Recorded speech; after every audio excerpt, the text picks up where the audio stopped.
کہا تھا کہ اس عوامی ایکشن کمیٹی میں وہی مطالبات ہیں، وہی معاملات ہیں جو پی ٹی آئی جن کی خاطر جنگ لڑ رہی ہے.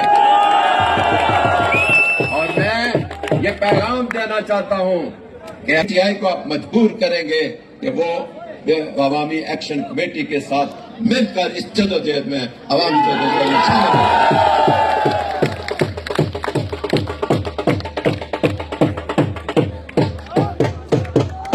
اور میں ان قوتوں کو یہ بھی بتانا چاہتا ہوں کہ یہ آزاد کشمیر نہ کوئی پاکستان کا صوبہ ہے، نہ ہی کوئی علیحدہ ریاست ہے. اس کی اپنی آئینی حیثیت ہے اور Azad Kashmir P T I کا اپنا آئین ہے، اس کے تحت یہ رجسٹر ہے. اس میں کوئی امر معنی نہیں ہے. اگر کوئی رکاوٹ ہوئی تو آزاد کشمیر کی عوام وہ اس رکاوٹ کو اپنے پاؤں تلے رونگے گی.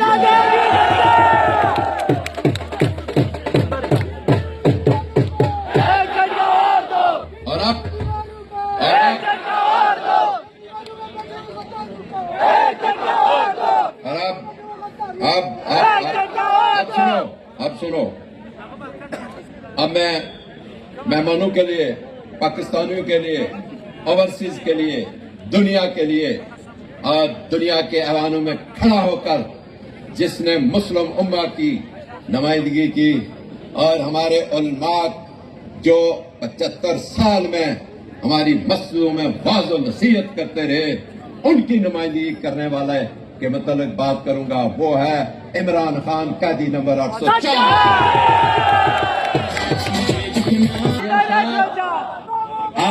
آج کشمیریوں نے آپ کی اسٹریٹ موومنٹ، یہ جلسہ نہیں ہے، یہ اتنا ہجوم ہے کہ لوگ جڑ کے کھڑے ہیں آپ کی محبت میں کہ ہم آپ کے ساتھ، آپ کے سامنے کھڑے ہوں. یہ میرے لیفٹ جانب ایک جمع غفیر ہے اور ایک جمع غفیر خواتین کا ادھر اسٹیڈیم میں بیٹھا ہوا ہے. اور یہ سختی دھوپ میں یہ کشمیری، آپ ان کشمیریوں کا ایک پیغام لے کے جائیں کہ جس دن آپ نے کال دی، یہ میری بات توجہ سے سارے سنیں. جس دن آپ نے خان صاحب کی رہائی کے ضلع میں آپ جب مطمئن ہوئے پاکستانی قوم سے، آپ کی ذمہ داری ہے، آپ کی ذمہ داری لگی ہوئی ہے، مجھے پتا ہے.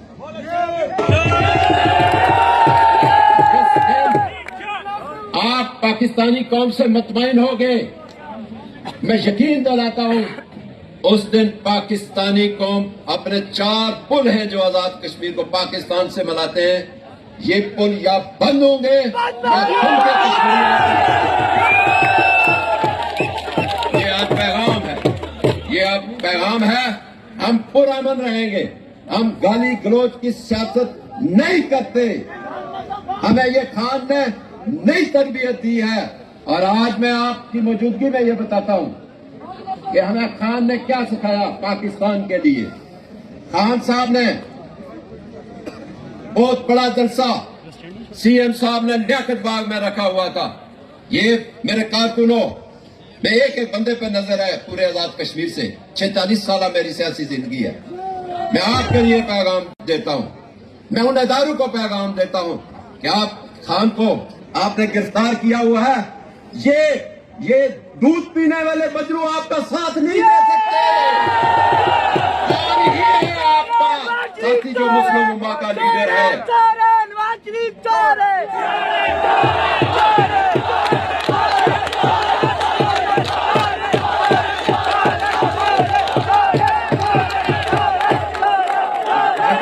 ساری دنیا جانی چور بناؤ، بچاؤ، وقت بچاؤ، وقت بچاؤ. وہ مسلم امہ کا لیڈر جس نے مسلمانوں کے لیے اسلاموفوبیا کا دن مقرر کرایا اور پوری دنیا کو اس کی پہچان کرائی کہ رسول اللہ صلی اللہ علیہ وسلم کی جب شان میں گستاخی کرتے ہو تو ہمارا دل دکھتا ہے. اور اسلاموفوبیا کا دن مقرر ہوا دنیا میں. یہ وہ عمران خان ہے، آپ کی عزت اور لاج رکھنے والا. عمران خان کی میں بات کر رہا تھا، یہ آخری بات ہے. یہ بات کہتے پھرتے ہیں جن کو شک ہے ان کا میں شک دور کرنا چاہتا ہوں سی ایم صاحب آپ کی موجودگی میں.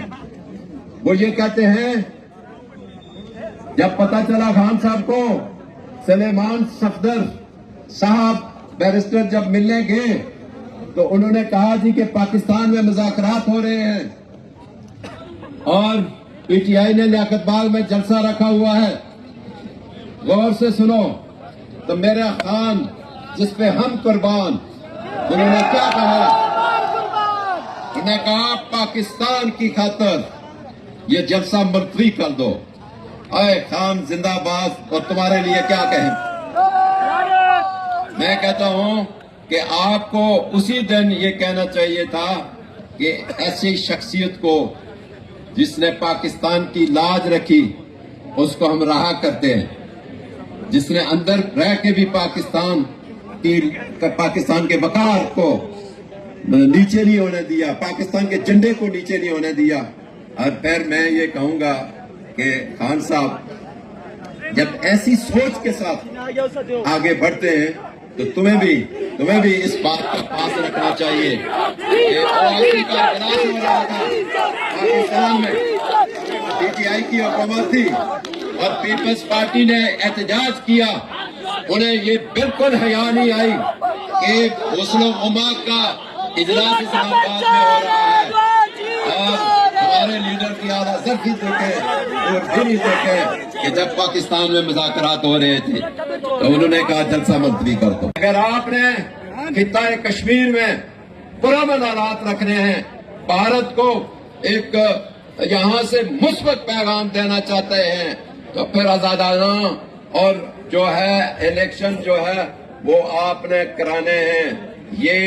یہ الیکشن جس کے لیے رانا ثناء اللہ کہتا ہے 10 سیٹیں ہم ادھر سے دیں گے اور 20 تم یہاں سے لو اور 30 تمہاری حکومت بناؤ، یہ ہم نہیں قبول کریں گے.